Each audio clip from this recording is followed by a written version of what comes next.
petit mot de clôture. On s'était donné comme objectif, Caroline et moi, donc de réinterroger le cinéma de race, un peu comme tu l'as évoqué, Cécile, à partir d'une table rase. C'était un peu ambitieux, comme on ne part jamais de rien finalement. Par contre, ce que j'ai trouvé dans ces 2 journées et demie, 3 journées, très riches, je crois, donc il y a une richesse de cette interrogation de l'image, du texte, des relations texte-image. C'est quelque chose qui est en continu, c'est complètement une interrogation en work in progress, quelque chose toujours en train de se faire, cette réflexion sur Duras. Elle a livré donc dans son œuvre quelque chose, une densité, je dirais, de possibilités à travers tous ces paradoxes que Christophe a bien ouvert avec sa communication sur l'Apocalypse, c'est-à-dire que c'est dans l'échec qu'il y a un espoir, dans l'échec de l'image qu'il y a un espoir. Déjà, il y aurait plusieurs choses à dire. Il y a énormément de possibilités de recherche dans ce paradoxe, où que ce paradoxe de l'image doit donner à voir qu'on ne voit pas. Encore une fois, ce n'est pas un énoncé qui est facile à comprendre. On ne peut pas conclure sur un énoncé comme ça, au contraire, on peut juste le prendre et le retravailler, constamment le retravailler. Donc son œuvre est en constante évolution à travers nos analyses et nos discours, donc c'est extrêmement riche, c'est ce que j'ai vu, je crois, depuis 2 jours et demi. Donc c'est des analyses qui sont loin d'être terminées, au contraire, est-ce qu'on peut conclure chez Duras? Je ne crois pas. Je ne crois pas qu'on puisse conclure. Un autre paradoxe aussi, donc ce désir de voir, de ne pas saturer le voir, c'est aussi éviter d'arrêter le désir.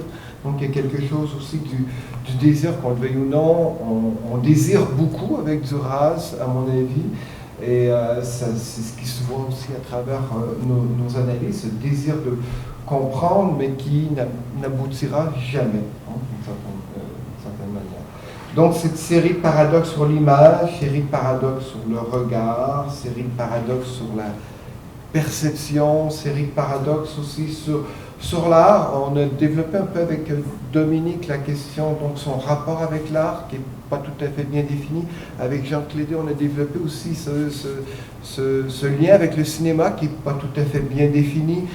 Duras dit souvent, mon film est original, on n'a jamais fait un film comme ça. Pourtant, oui, il y a des trucs qui se sont faits aussi au cinéma. Donc, il y a quelque chose de l'aveu, du non-aveu, de la dette non assumée chez elle, qui laisse aussi toute cette ouverture à ces possibilités donc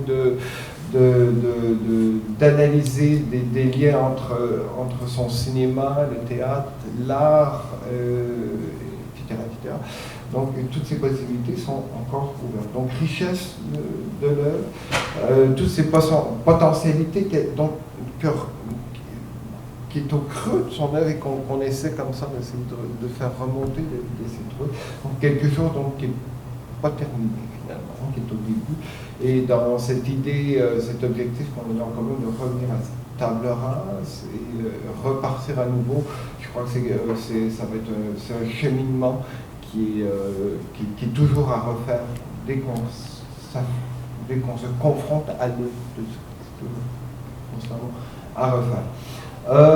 J'aurais aimé qu'on parle peut-être un peu plus des enfants, évidemment.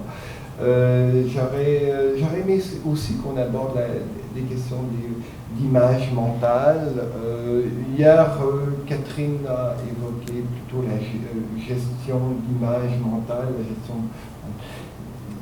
Il faudrait aussi investir dans ces questions d'image mentale qui n'ont pas été développées, qui n'ont pas été abordées.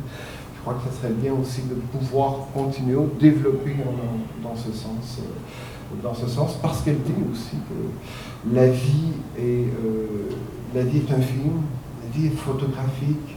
Donc il y a cet aspect comme si elle voyait tout en cinéma ou en cinémascope, finalement, où l'imaginaire fonctionnait comme un cinéma, d'une certaine manière.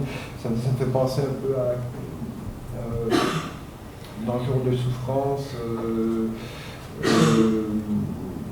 mon auteur de Jour de souffrance, ça m'échappe, j'ai un trou de mémoire, c'est à mon tour d'être dans la nuit, disait que à chaque fois que je lis une phrase, à chaque fois que j'entends un énoncé, il y a un cinématographe intérieur qui démarre, qui se joue. Il y a quelque chose chez Duras aussi qui est de du cinématographe intérieur. Donc il faudrait sans doute aussi aborder la question des images mentales, parce que, à mon avis, ce serait une possibilité ou une ouverture. Donc voilà, je ne voudrais pas faire la synthèse de toutes ces communications. Je crois que de toute manière, le colloque va être en ligne. Chaque communication, donc, il sera possible d'aller les voir sur le site de l'Observatoire de l'imaginaire contemporain. On vous enverra le lien si vous ne l'avez pas déjà. Chaque communication a un fichier individuel, donc on pourra télécharger que la communication qu'on voudra voir. On n'a pas besoin de passer à travers tout le colloque pour en communication. Donc d'ici 2 semaines environ, ça devrait être en ligne. 3 semaines, 2 semaines, 3 semaines, ça devrait être en ligne. Donc on aura la chance de revoir cette communication.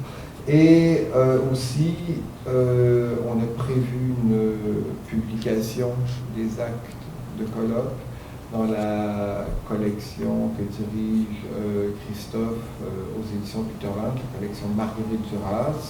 Donc on invite tous les participants à nous remettre un texte. On a dit pour décembre environ, donc avant Noël. On aimerait recevoir une première version de vos textes sur laquelle on pourra travailler. Et la publication serait prévue pour l'an prochain, en 2013, chez Peterland, dans la collection Marguerite Duras. Donc on aura l'occasion, évidemment, de travailler toutes ces questions. Dernière chose, j'aimerais remercier le Centre Figura, Centre sur l'imaginaire et le texte de l'UQAM. La Faculté des Arts nous a permis aussi d'avoir quelques sous pour mener à bien ce colloque. Le département d'études littéraires également de l'UQAM nous a permis, par des subventions, de finalement rendre possible ce colloque. J'aimerais remercier Martine, Ariane et Emmanuel, des assistants de recherche de Figura.